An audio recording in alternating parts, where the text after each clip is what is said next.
Good evening. Good What's going evening. on? Newcastle So 4-1 winners at Bournemouth. A big away ground for you, innit? You're one of your favourites, but you gutted you couldn't make that the night, especially after the result. it is, and yeah, I was saying that earlier. Bournemouth away is a trip that I've always enjoyed. It's been my favourite. Probably in terms of the trip overall, we made a weekend of it the last few times down there. So yeah, missed out on that. It's always been a good occasion, and we've never been beaten there. And well, not in the Premier League era anyway. So yeah, a bit different, but. Look, if we're going to win every game like that down there, then I'll happily not go back. Nah, we wouldn't mind playing Bournemouth every week, like, would we? Aye, yeah, they're a team. We beat them at home as well. Actually, away from home, we've had a great record there. I can remember them beating us at home, but looking at them on paper tonight, you've seen how kind of poor they were, and you'd settle for playing them every week. That'd be for sure. They're just not a great side. But Have you saying seen that, Newcastle play that well though? In the last however long, really. I mean, some of the fans, yeah, have said that the best Newcastle have played in since Pardew. have we? Trying to think of performances in terms of the football we played and the attack and threat and just looking like we're going to score every time we went forward. Probably not since the championship, I would say. I would say we've had better performances in terms of maybe grittier performances, like beating Man United at home, beating Man City at home the other year. Performances like that, I would still say they're probably tougher performances than today. But in terms of the football we played, it was incredible.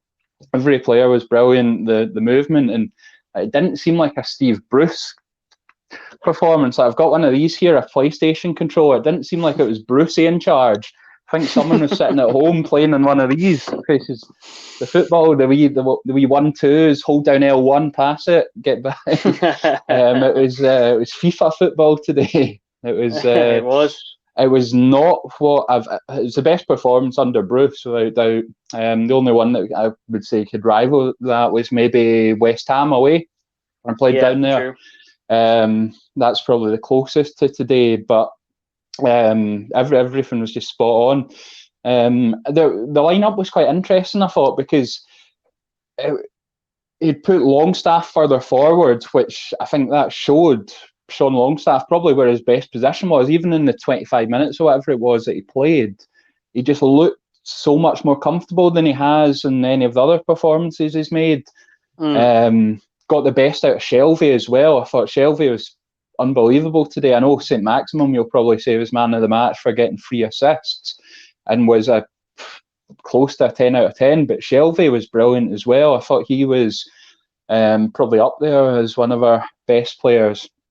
And the one thing I didn't like was Manquillo at left back, which we didn't have a lot of options there, but I'm not a fan of having a right-footed player at left back.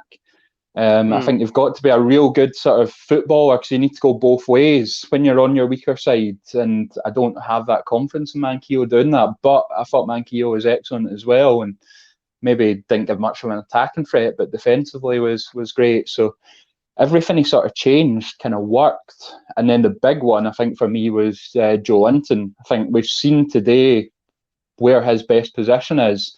He was a left winger when we signed him, converted him into a centre forward, and we're constantly giving him stick. But today, playing in that kind of left-sided position with Gale through the middle, he just looked so much more comfortable on the ball. He very rarely gave it away.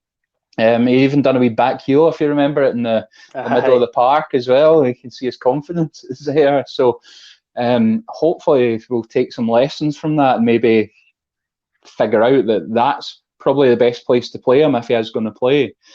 So a lot of lessons there, which were pretty interesting to sort of learn and see. And they all sort of paid off. Not one player you would look at and say wasn't good today. They all got pass marks. Defensively, we were solid. It was just a shame about the goal at the end, which I think was a combination of Andy Carroll let Nathan Ake get away from him, and then kind of Kraft, I think it was, that was marking Gosling, just let him get in front. So a bit disappointing to to lose that goal, because other than that, you're saying it's a perfect performance if you don't concede that. Did Gale prove you wrong at all tonight? Give you a bit more hope that he can lead the Newcastle line after getting the goal? I don't know about proving us wrong, but you got to give him credit for the finish. It shows what he's capable of. Like that finish, if you were to look at the two chances he had in the last two games, which one would you back him to score? It would be the one it's the one at the weekend you would fancy, and that pretty much sums him up, to be honest. I really like him as an option. If coming off the bench as like a third, fourth choice striker, if you need him to help out, but he played well, took his goal really well. I wouldn't say proved us wrong though, because he's still got pretty bad misses in him, but give him credit again. He had a good performance, took his chance well, and he's not playing against the greatest defence. I mean, Bournemouth weren't impressive at all, but even then, took it well. Still had a lot to do when he got the ball, and great finish. Newcastle closer to the top three than the bottom three. How high can you see we're finishing in the league? Obviously, a lot of talk, or maybe long shot hope of we're getting 8th place, which would get you Europa League this year as it stands, as long as Arsenal don't win the FA Cup. How would you rate that? How do you see that going? Zero chance, to be honest. Hey, my mate, we're only 3 points off it at the minute, yeah? But nothing losing there, Jordy. No, true. But I just think you look at the teams around us, I think they're all stronger than us. Other than maybe Crystal Palace, I think we can finish above them. But you look at the teams that would be going for 8th place, you're looking at like Everton. I think they're really strong and they're coming into form now with Ancelotti, who's top manager. You see the amount they've spent in their squad, and now they've got a manager who can get the best out of them. So I think they'll be really strong towards the end of the season. Palace and Burnley, I don't know how many points behind Burnley we are. Are we 3 points behind them? Yeah.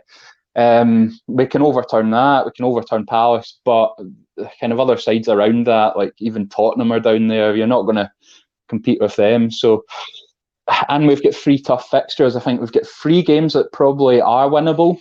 Whether we win them or not, I don't know. But we've still got Man City, we've got Liverpool and Tottenham to play, which will be tough. So I think we'd probably need to win 5 out of our last 6 games if we're going to really talk about getting that European finish. 4 wins potentially if you get a draw out of one of them, but you're needing a couple of big results against the big teams. And have we got a squad that's capable of doing that? Probably not, I don't think. Which I don't think it's something to be too disappointed of. Like if you offered us this position, we'd all be in it. But I just think realistically, I don't see us doing it. But the hope is there, like especially if we get an investment, if we were to get into Europe, there's a big carrot for players to come and play for us on top of the money that will obviously be there as well. So it would be massive if we could, and we got that investment. But it would be interesting to see how we finish. But I don't expect us. I think maybe a 10th, maybe even 9th if we're really on form towards the finish. But I don't see us doing that. But I just hope, going towards the end of the season, I just hope we continue to take some momentum from these games, because we're unbeaten in the league since we came back, and players are starting to find their kind of form, and players like Almiron today, great finish from him. Hope that he gets a run and just can finish the season strong, and just kind of take some momentum into the summer, because it's been a good last couple of games, and just hopefully keep that up. Although we will change our team, I think, quite drastically in the remaining games. I think we'll see quite a lot of switching and changing and so on. So that will disrupt it a bit, I think. But I don't think aiming for 8th place is probably realistic. But you never know if we can finish strong. All right, nice one. Cheers, Jordy. Good speaking to you, mate. We'll see you on Sunday. No bother. See you at the weekend. Hopefully get another win against West Ham and help to send them down, hopefully. That would be perfect. Wouldn't I love to see them go and do me? West Ham, Villa, put them down with Norwich, and that'll do me. Aye, still get a go, Bournemouth, eh? Nah, that's all I'm hoping for. Just a wee trip to the seaside. That's all I'm after. A wee South Coast jaunt. But yeah, it was tight down the bottom. But yeah, as long as we're all right, that's the main thing. That's it. Like, cheers, mate. See you later. Cheers, man. See you soon. Bye. Ciao.